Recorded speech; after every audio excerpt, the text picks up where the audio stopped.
A very wet spring has rivers all across West Michigan on the rise this morning, and with more rain in the forecast, those flooding concerns are growing.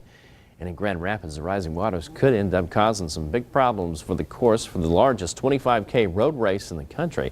Well, Storm Team 8 meteorologist Laura Velasquez live along the route right now near Indian Mounds with a look at how much higher the river is expected to rise. Good morning, Laura.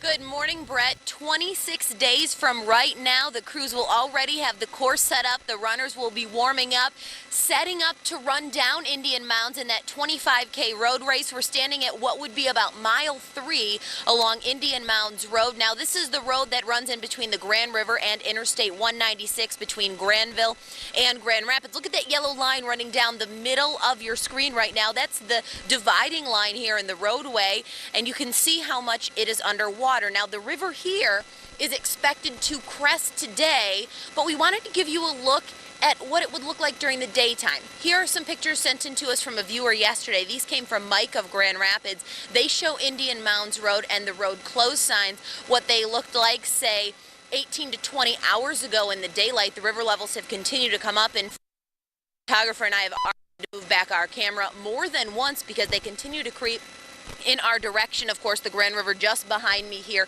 on my left-hand side. We're going to continue to watch these river levels. The Grand is expected to crest here today, but with 1 to as much as 3 inches of rain in the forecast this week, we could be looking at secondary crests coming up for not only next week, but perhaps points beyond that. It's not just the Grand River, also the Thornapple River and the Muskegon River have flood warnings posted for them right now. Much of Riverside Park in Grand Rapids is also underwater. We'll continue to monitor the situation, but for now, I'm meteorologist Laura Velasquez. Well, flooding has caused issues in the past for that race. In 2009, significant rain the week before that race caused officials to use their alternative route.